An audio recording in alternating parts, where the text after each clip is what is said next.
reflection of the past. Noon, nang walang-wala kita, wala tabsin, kahit wala ta pamasahe. Ngayon, ang sobra-sobrang pagpapala natin, minsan, maalaala na ng Diyos, Sunday na lang.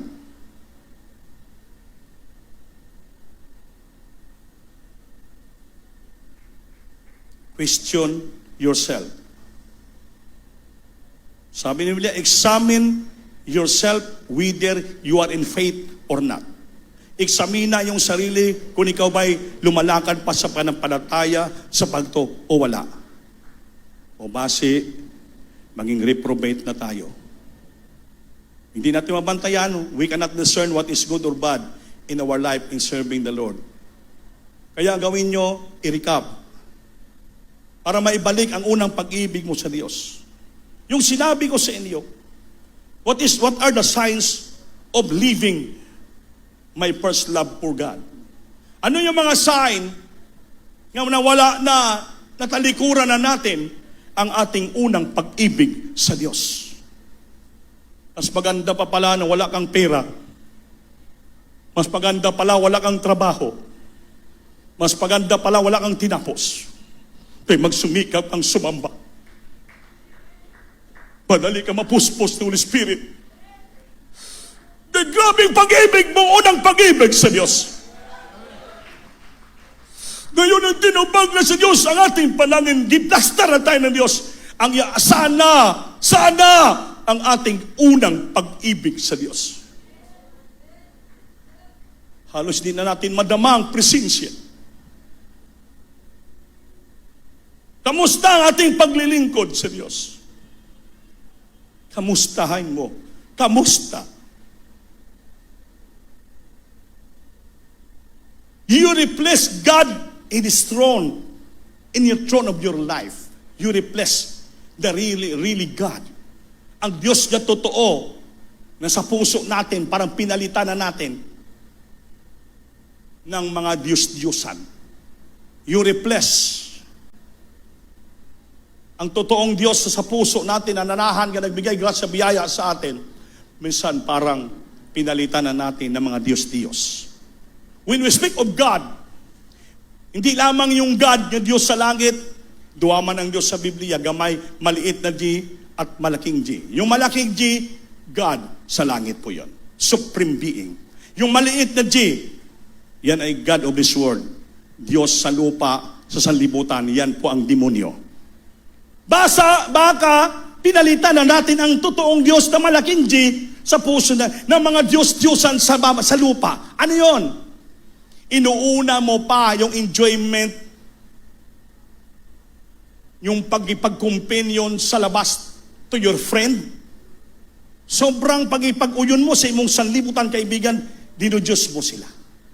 Your party, your friends, your family, your business, your job, your work, your money, that is God's in your life. Kung minsan, mas niyayakap pa natin yung mga Diyos-Diyos na sanlibutan kaysa Diyos na buhay, nga siyang umangat sa ating buhay. Nga siya nagbigay ng grasya pagpapala sa atin, nga noon walang-wala kita, zero.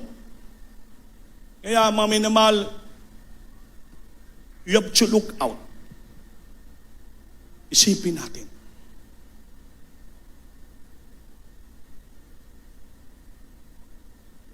Kamusta ang ating paglilingkod?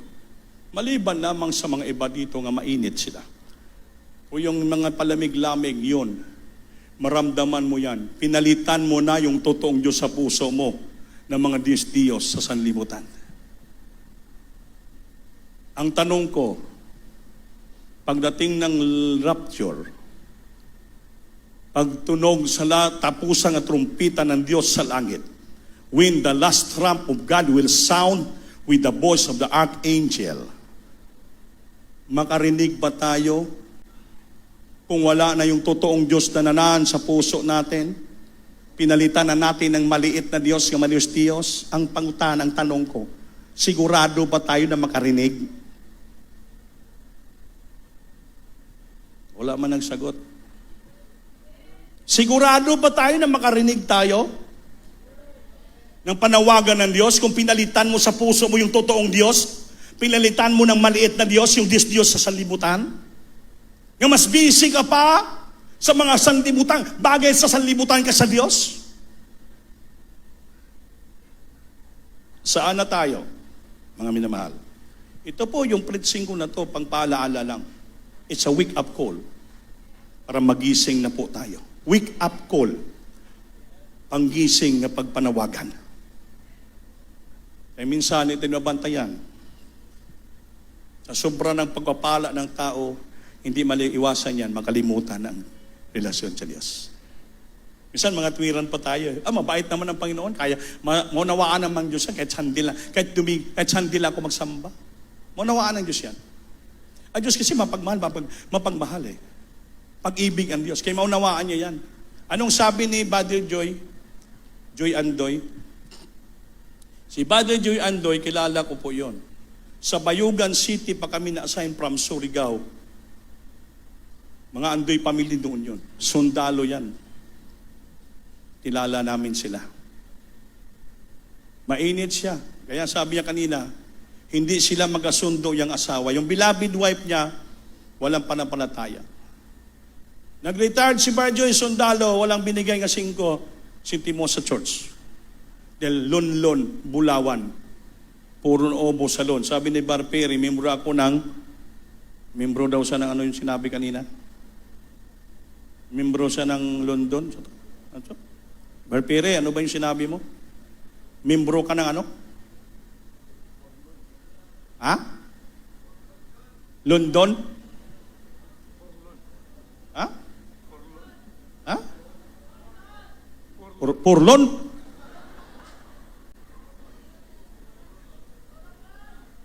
Lagi, lagi, London. Puro lon dire, lon dito. Kaya, ngunit, sabi niya, i-testify niya lang. To God be the glory.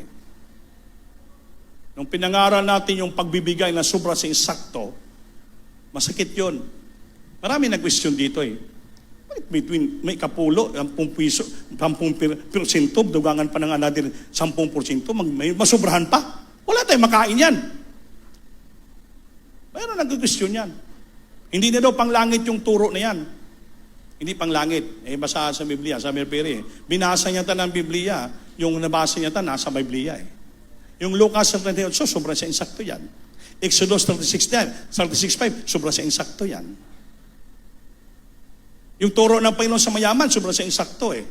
Binta mo lahat ari-arian, bigay sa mahirap, sumunod sa akin, bigyan kita ng kayamanan sa langit.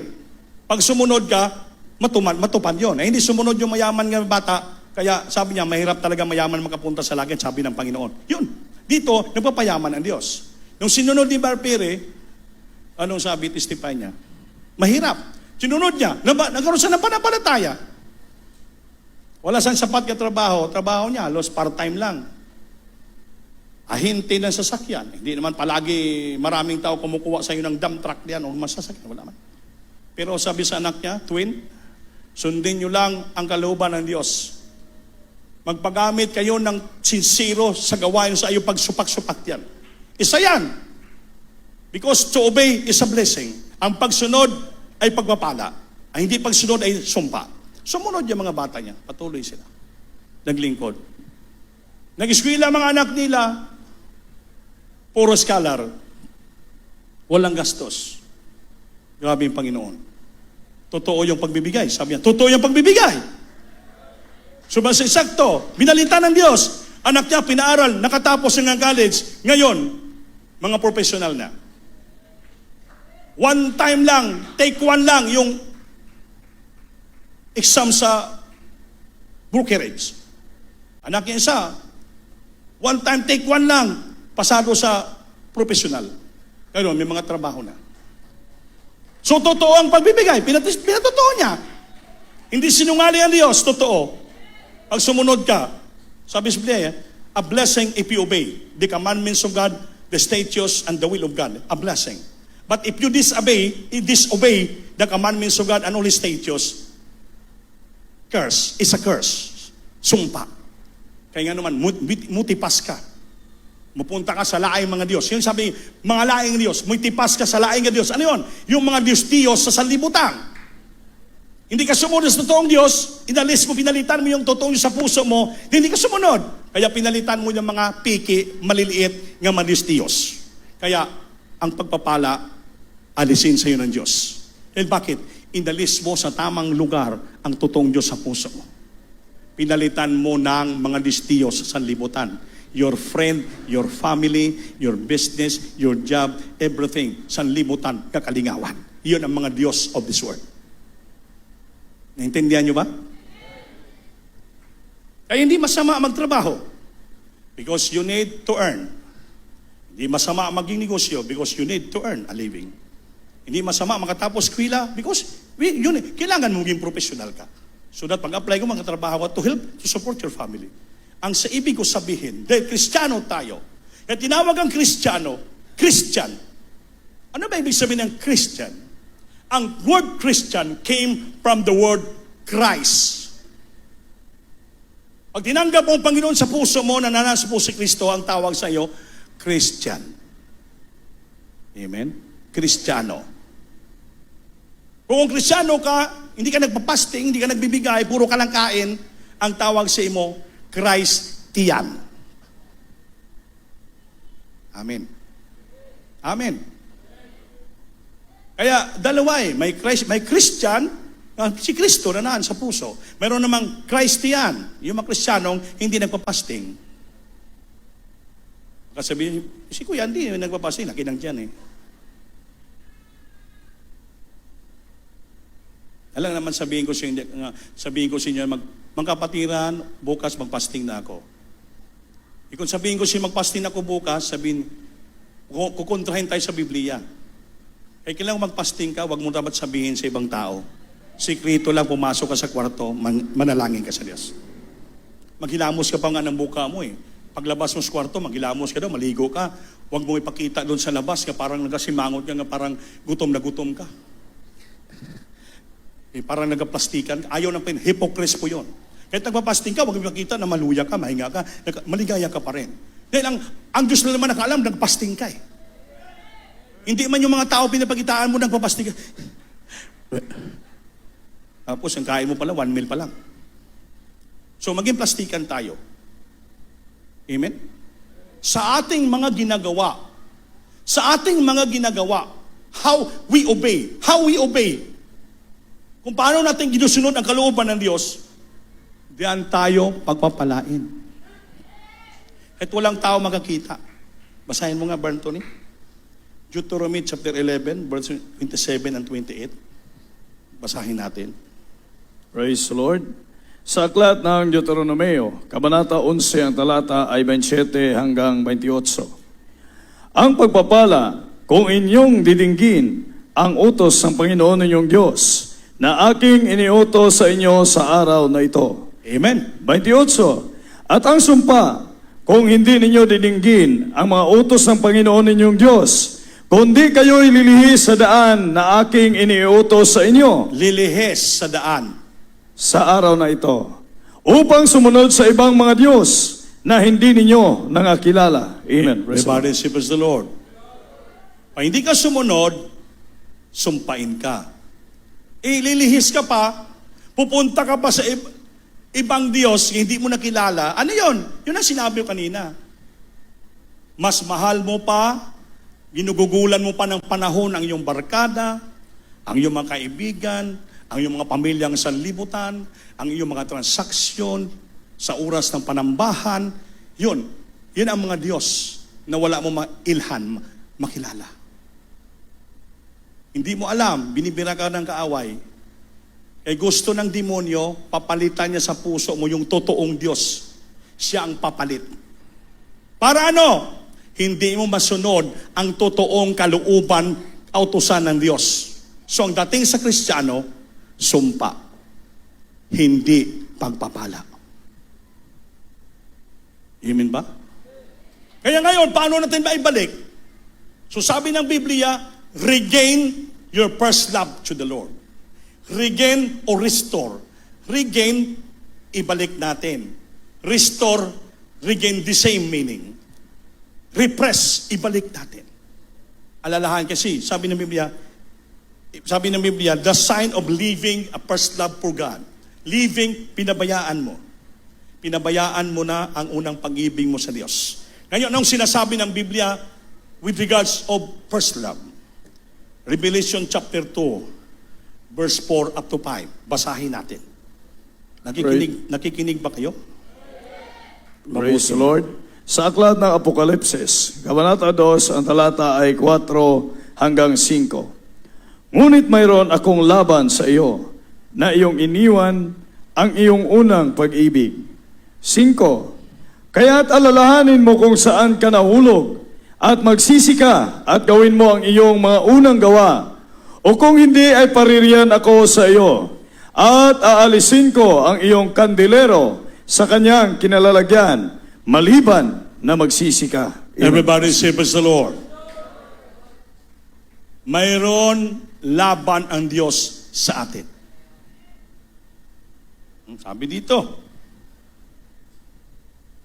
I have somewhat against thee. Mayroon akong laban sa iyo. Against thee, batok, kung sa Bisaya pa. Because thou hast left the first love. Dahil imong pinalikuran, binayaan mong unang pag-ibig niya. Ano sabi ng Diyos? Remember therefore from hence thou art fallen. And repent. Alalahanin mo kung saan ka nabagsak ng lamig, ng hina, na pawalay, na palayo sa Diyos. Remember therefore from hence thou art fallen, and repent. Magsisi ka, hinusulan mo. And do the first work. At ibalik mo, gawin mo ulit ang una mong ginagawa sa Diyos since you meet Him that hour, that day. Or else, I will come unto thee quickly. Kung hindi, paroon ako sa iyo ng madalian. Babalik ang Diyos ng madali sa iyo. Hindi natin malaman ano mangyari sa buhay. May parusa. Or, I will remove thy candlestick out of his place. Ang candlestick, yun pong nagatag buhay sa atin. Alisin daw ng Diyos. Maliban lang kung ikaw magsisisi. Except thou repent. Mga minamahal, akala natin kumpiyansa tayo, sumasamba naman tayo, nagbibigay tayo. We already working in the Lord. Pero mayroon laban ang Diyos sa atin. Isa lang. Tinalikuran natin. Pinabayaan natin ang ating unang first love sa Diyos. Alalahanin niyo yung first love yun na dati. Alalahanin niyo yung first love mo sa Diyos. Di ba pag may nagka-first love ka sa Panginoon, after you baptize, grabe, hindi mo maintindihan. Kahit sa jeep, tumutulang luha mo. Sumasakay ka sa jeep, malala mong kabutihan Diyos, tumutulong luha mo. Hindi ka nahiya sa harapan ng tao, napupus mo, sumiyak ka. Grabe. Hindi ka nahiya, mangaral Ebanghelyo, nagsishare ka sa mga tao, hindi ka nahiya. Kahit sabihin ng tao, oy, sila ulo yan, hindi ka nahiya. Yun ang first love mo. Maaga-maaga, sa simbahan ka na, wala kang pakialam. Hindi yun walang nag-utos sa iyo, maglinis ka sa CR, naglilinis ka na. Kaya grabe yung first love mo. Wala makapigil sa iyo, hindi basta-basta, grabe ka mapupuspos, hindi basta, sumisigaw ka, wala kang pakialam. Yan ang first love mo. Kahit walang pira matira sa iyo, ibigay mo lahat. Yan ang first love mo. Nabuburing sa iyong bahay, bahala naman restore mo mga kapitbahay, sisigaw ka. Yan ang first love mo. Wala kang absent, kahit galing ka sa trabaho, pagod na pagod ka, hallelujah, nag-overnight ka pa, sumasamba ka pa, wala kang pakialam, hallelujah, nag-overnight ka, wala kang tulog, matrabaho ka pa, nag-eskwela ka pa, yan ang first love mo. Ngayon, saan na yan? Yan ang sabi ng Diyos, there's somewhat against you. Mayroon laban ang Diyos sa atin. Bakit? Tinalimutan na natin, kinalimutan natin unang pag-ibig natin sa Diyos. Sana! Di ba I have somewhat against thee because thou hast left the first love. Doon pag sumamba ka, dito ka sa transit palagi. Nakikinig, wala kang pakialam sa iyong katabi. Ngayon, saan ka na? Sa likod, sa kilid, wala kang pakialam. Nagtitestimony, kayong dalawa dyan, nagtestimony. Nagpipreach, kayo dyan, nagpipreach din. Nagbabible study, kayo dyan sa likod, nagbabible study kayo. Kung makantang kwan, puspusan kayo rin na, puspusan kayo sa chismisan. O, sana yung mga taklubo nyo, mga bulawan. Amen. Esther Inday, patulog-tulog sa harapan. Nanawag sa akin, Bilabinupi, tulungan mo ako. Nga naman, asa man ka? Sa, Mulabi. Oh, nagagangyan ka, nakabot ka Mulabi. Anong ginawa mo dyan? Ulagi. Kinibang sa simbahan. Mga adult school pa. Puro taklubo. Bulawan. Nag-abot ka Mulabi, Bilabinupi kay may nagsabi sa akin, daghan daw dito, taklubo. Amen. Ngayon, sabi ko, sana yung taklubo mo, nga may tanawag sa akin, hindi na pamasahe, pawis ka yan. Ako prangka ako magsalita. Huh? Sana yung first love mo, yung first love mo nga magsamba ka sa Diyos, manampalatayang pakainin ka, pagpalain ka, sana puntang imong first love, taklubo. Yan ang sabi ko, pumunta ang iyong first love sa Diyos sa sanlibutan. Transaction of this world to earn money. Nakalimutan mo ang Diyos sa puso mo, buhi nga Diyos kapangyarihan, pakainin ka, suplayan ka. Yun ang ibig ko sabihin. Pinalitan mo yung totoong Diyos na kaya ka pakainin, pagpalain dahil sa mga Diyos sanlibutan. Transaction para makapira ka. Ngayon, nakapira ka ba? Very good. Oh, saan ka humingi ng pamasahe para makauwi ka sa Gayan? Oh, frankly speaking, Brother Andy pa, ako tuloy ang pinadato ng Diyos. Ako tuloy ang pinayaman ng Diyos. Oh, pinagpala tayo na para makatulong tayo sa mga kapatid dapat tulungan. Eh kung sabihin nila si Brandy walay pag-ibig, huwag kang magsamba sa initsik kaya walang pag-ibig si Brandy. Dito ka lang sa amin kay puro pag-ibig. Eh kung wala akong pag-ibig, hindi ko tulungan yan. Sir Inday, wala ko pakialam ko na ganito ka sa Murabi magtaklubo. Wala mang kawang paalam sa akin, wala ka respeto. Ado square ka. Eh kung wala akong pag-ibig, sabi ko, bahala ka dyan! Maghanap ka ng sardinas dyan, maghanap ka ng taklubong masakyan mo papuntang Cagayan. Oh? Amen? Pero sabi ko, pupunta ka sa sambahin. Pinapunta ko pa sa simbahan, sa Pagadian. Oh, para doon ka matulog, doon ka maligo, libre. Doon ka bibigyan ng prinsyo natin na pamasahe, nung nakarating. Yan ang walang pag-ibig. Ha? Wala akong pag-ibig. Pero nakita niyo si Inday, galing Mulabi, nakarating sa Cagayan. Yan pong isampul ko sa inyo. Si Brother Joy, matagal yan. Halos almost 3 dekada na wala sa Diyos. Alam yung dekada? 3 dekada, almost 30 years. Brother Joy. Sabi niya, nagpupuri naman siya. Nagpupuri siya. Nagpapasting siya, lumuluhod siya. Pero sabi niya, sa ilang taon, hinahanap-hanap niya yung fellowship, yung pagsamba. Aktual nga pagsamba sa Diyos. Nga dito, madama mong presensya, maka-express ka ng pasalamat sa Diyos, makaawit ka, makasinggit ka, makasigaw ka, maabot mong presensya ng Diyos. Yun ang kailangan ng Kristiyano. Huwag mo palitan yung totoong Diyos na dapat mong sambahin, purihin, pasalamatan. Kaysa mga Diyos lamang sa sanlibutan, sa pag-iisip mo lamang, okay, sinusunod mong kalooban Diyos, pero may kulang. Dahil dito lang sa sambahan, ma-worship mo at masimba mo, pasalamatan mo, yung totoong Diyos buhay. Dahil dito sa kanyang sanktuaryo, kumikilos ang ating mahal na Panginoon. Tingnan nyo naman kinapagkilos ng Diyos. Kaya pag magsama-sama ang Iglesia Church, mga tao, sambahin, purihin, pasalamatan niya, bumababa ang kanyang presensya. Because the Lord inhabit the presence of His people. Anong ibig sabihin ng inhabit? Kung sa Bisaya pa, ang Diyos nagapuyo sa tiliwala sa mapagdaig siyang katawan. Iyang katawhan, isa ka lang doon, hindi magpuyo sa gitna yun, isa ka lang. Katawhan people, grupo ng mga tao. And the Lord inhabit the presence of His people. Kailangan lahat, buong kongresyon, magpupuri sa Kanya. Pag nagpuri lahat, buo ang iglesia, katawhan ng Diyos, people of God, yun, bababa ang Kanyang presensya. Kung sabi sa ang Diyos magpuyo sa kalagitnaan ng Kanyang katawhan nga nagpupuri sa Kanya. Salamat siya. Within pila pa lang kasi mana nagbalik, nagprin siya magpatuto. May lumapit, pinatutuo siya. Grabe. Tuwang-tuwa siya sa siyang kagalakan. Del Michel, testify niya. Tama ang Biblia. Mateo 6:33. Unahin mo pagpangita ang katwiran at ang kaharian ng Diyos.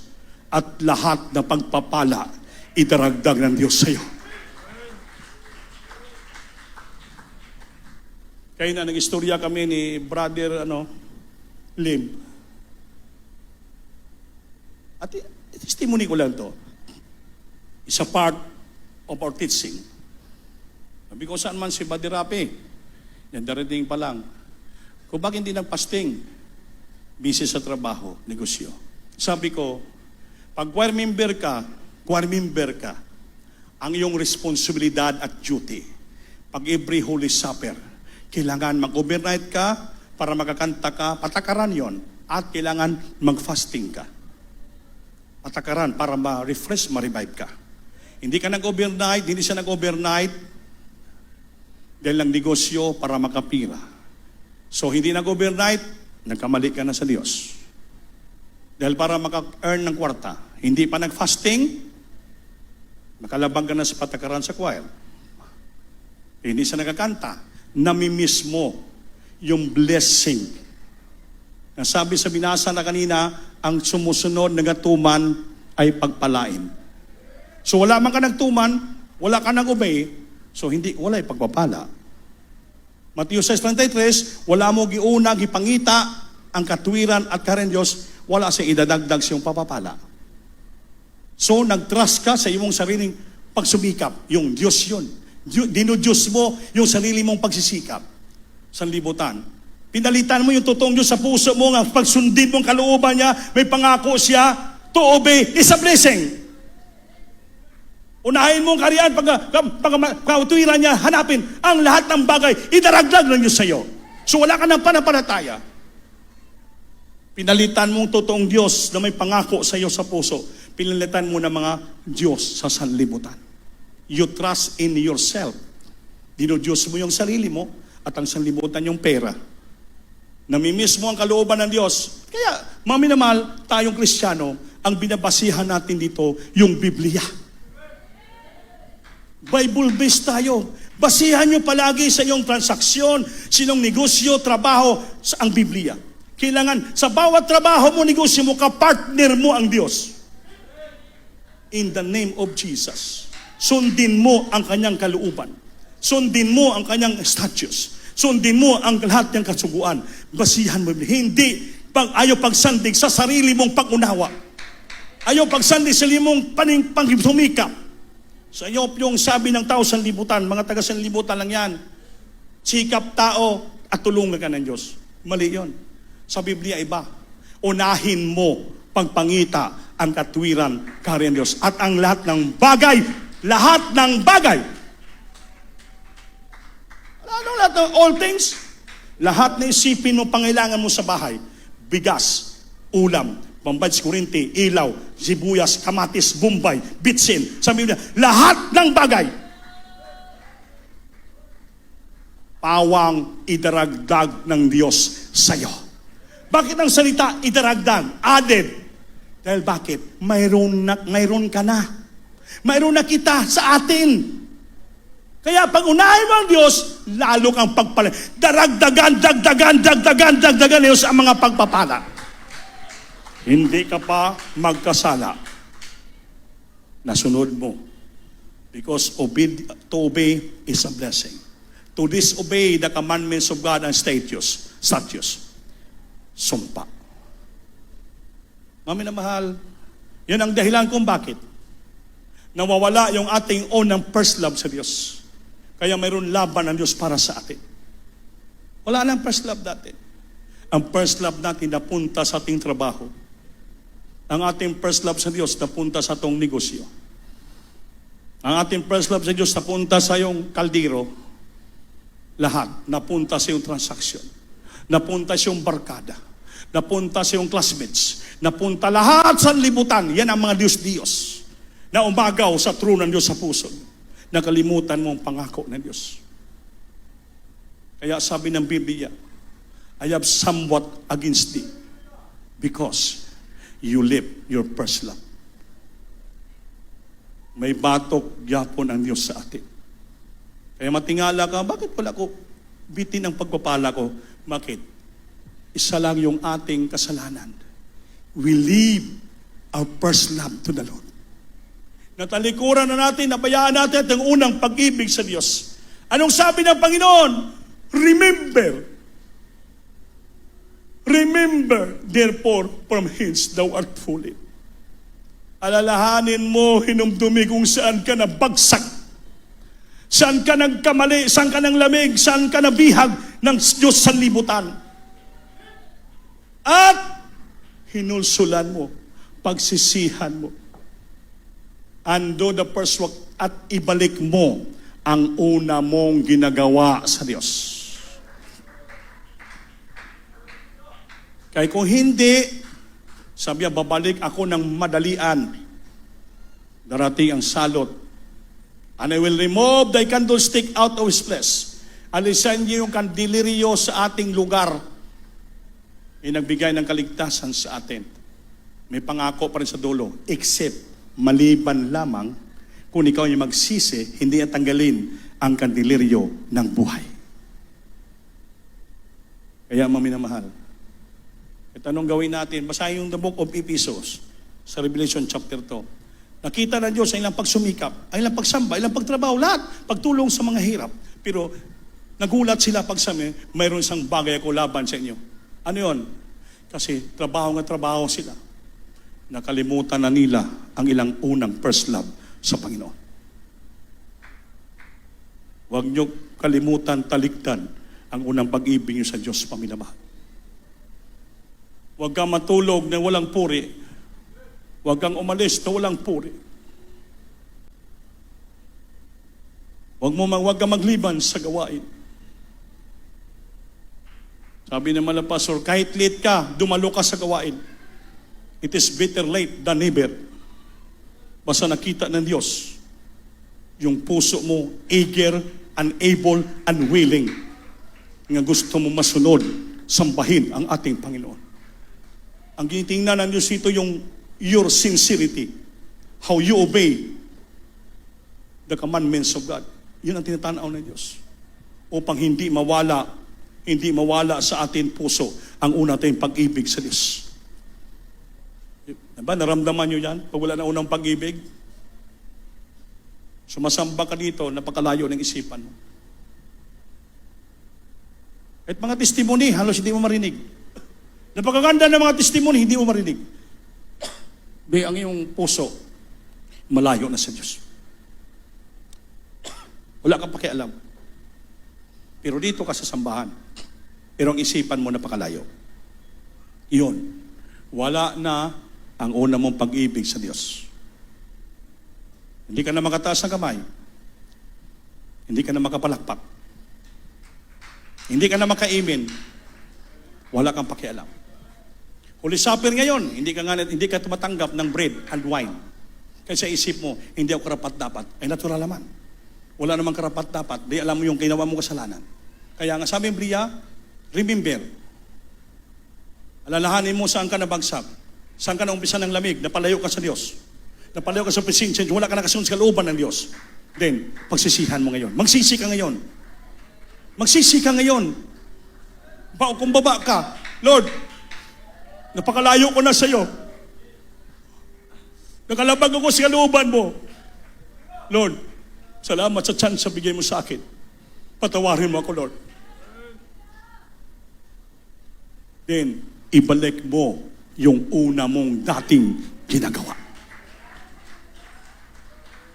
Upang hindi tanggalin ng Diyos ang iyang kandiliryo ng buhay sa iyo.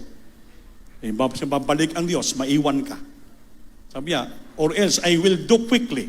I will come quickly. Pagbabalik ang Diyos, maiwan ka. Hindi handa yung puso mo.